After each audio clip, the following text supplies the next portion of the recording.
Assalamualaikum warahmatullahi wabarakatuh. Perkenalkan, nama saya Irfan Duta Brumlen, Prodi Pendidikan Biologi, mata kuliah Biologi Lingkungan. Hari ini saya akan membahas tentang ekosistem. 1. Pengelolaan ekosistem.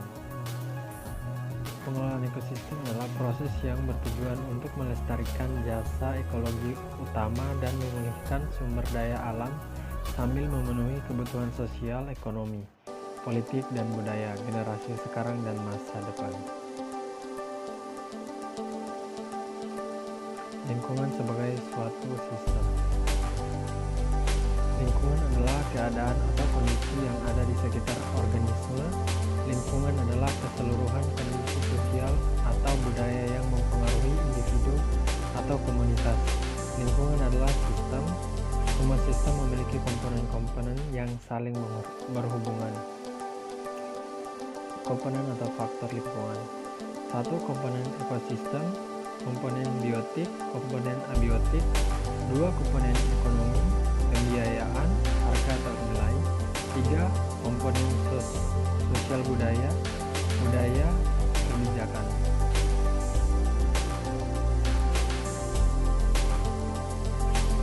Ekosistem daratan yang penting.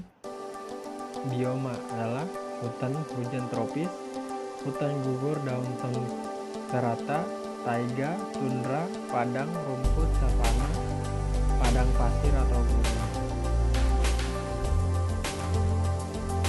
Ekosistem perairan tawar, ekosistem sungai, ekosistem danau, telaga, bendungan, ekosistem jeram.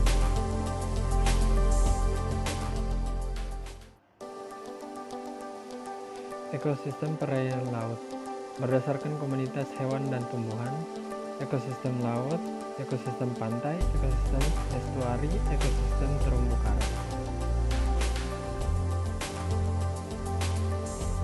Siklus materi, siklus air, siklus oksigen dan karbon, siklus nitrogen, siklus fosfor.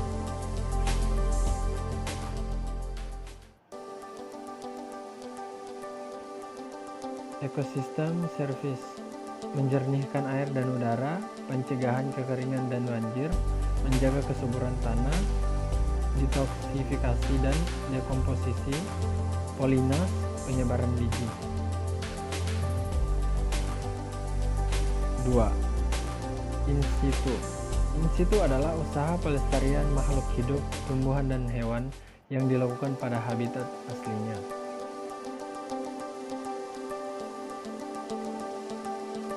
Pelestarian in situ meliputi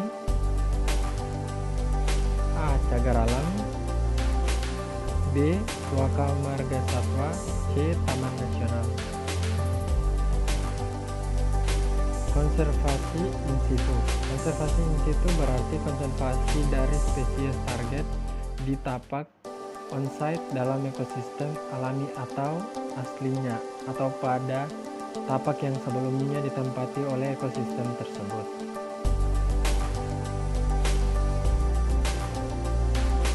Secara umum, metode konservasi in situ memiliki 3 ciri. 1. Fase pertumbuhan dari spesies target dijaga di dalam ekosistem di mana mereka terdapat secara alami.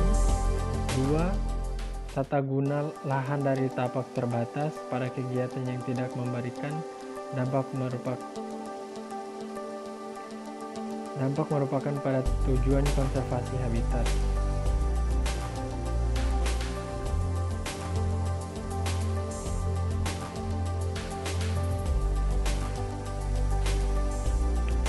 Contoh pelestarian in situ antara lain: 1. Taman Nasional Ujung Kulon, 2. Taman Nasional Tanjung Puting, 3. Taman Nasional Komodo, 4. Taman Nasional Gunung Lauser.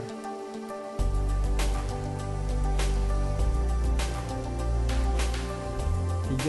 Padang lamun dan terumbu karang. Padang lamun, satu-satunya tumbuhan tingkat tinggi yang hidup di laut. 2. Memiliki akar dan batang. Manfaat padang lamun: 1. Sebagai produsen primer, 2. Sumber nutrisi, 3. Sebagai sumber habitat, Biota tempat menempel binatang, tempat peminjahan pembesaran. 4. Sebagai penangkap sedimen, memperlambat gerakan air dari arus dan ombak. Sedimen ditangkap dan digabungkan, air menjadi jernih. 5. Sebagai pendaur zat hara, penyaring zat-zat pencemaran yang berbahaya.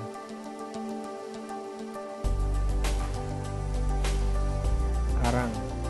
Karang adalah hewan yang tidak bertulang belakang, bentuknya mirip bunga atau ubur-ubur yang terbalik, disebut polip karang.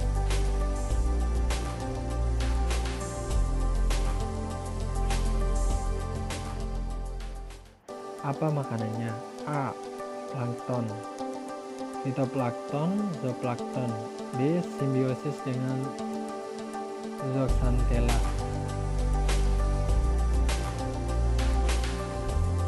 Zooxanthella menempatkan tempat tinggal di dalam terumbu karang. Karang menempatkan makanan dari zooxanthella. Manfaat terumbu karang: 1. Ekonomis, 2. Ekologis, 3. Ilmiah dan teknologi, 4. Estetika. 4. Ex situ biodiversity conservation. Pendahuluan: Indonesia adalah salah satu mega center of biodiversity di dunia. Dari segi kekayaan jenis tumbuhan, hewan diperkirakan Indonesia memiliki 10% jenis tumbuhan berbunga yang ada di dunia, 12% mamalia dan 16% reptilia dan amfibi, 17% burung, 25% ikan, dan 15% serangga.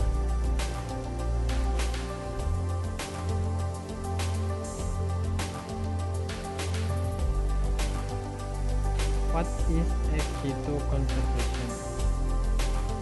1. Konservasi ex situ merupakan metode konservasi yang mengkonservasi spesies hewan maupun tumbuhan di luar habitat alaminya.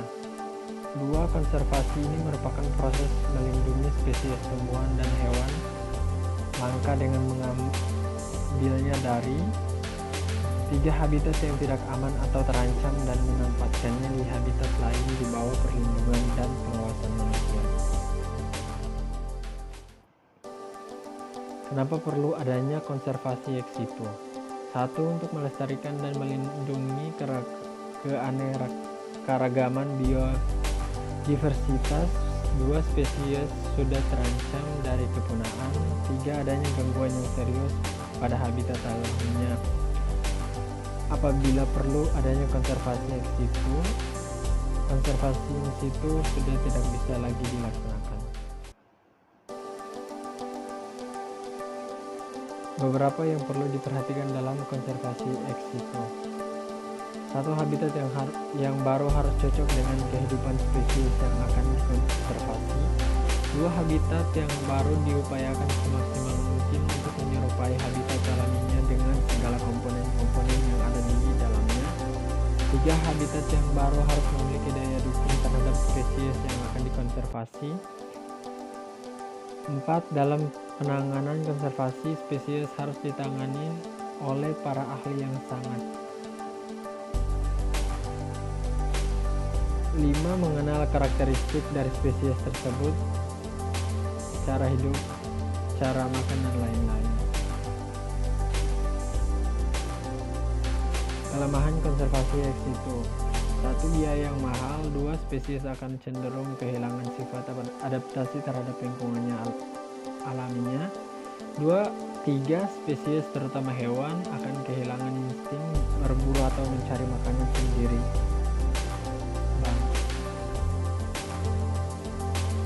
4. Bank gen melalui penyimpanan plasma nutfa memiliki batas waktu tertentu dan harus selalu dilakukan peremajaan atau pembaruan.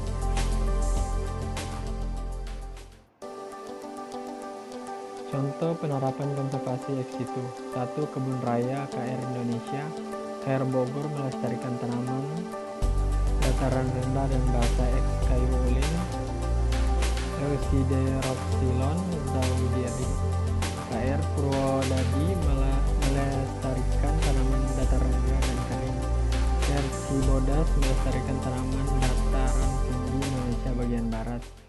KR Eka Karya Bedugul melestarikan tanaman dataran tingkat tinggi Indonesia bagian timur. 2. Kebun binatang KR Ragunan Taman Safari.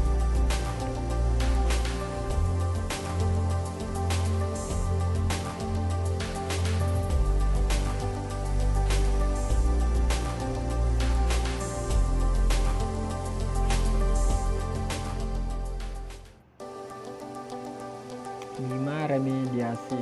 Remediasi adalah kegiatan untuk membersihkan permukaan tanah yang tercemar. Remediasi tanah in situ ex situ.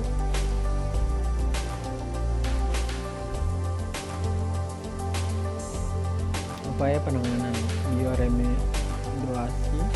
Bioremediasi adalah proses pemberian pencemaran tanah dengan menggunakan mikroorganisme, jamur, bakteri.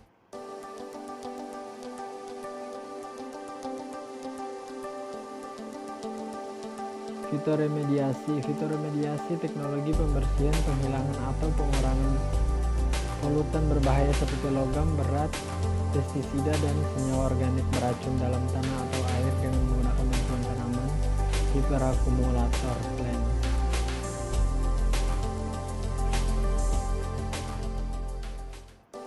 Proses fitoremediasi. 1. Phytoaccumulation. Tumbuhan menarik zat kontaminan sehingga berakumulasi di sekitar akar tumbuhan. 2. Rhizofiltration. Proses absorpsi atau pengendapan zat kontamin oleh akar untuk menempel pada akar. 3. Phytostabilization. Penempelan zat-zat kontaminan tertentu pada akar yang tidak mungkin terserap ke dalam batang tumbuhan.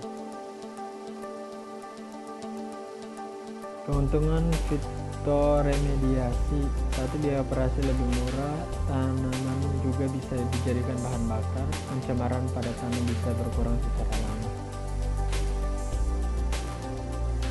Sekian dari saya, wassalamualaikum warahmatullahi wabarakatuh.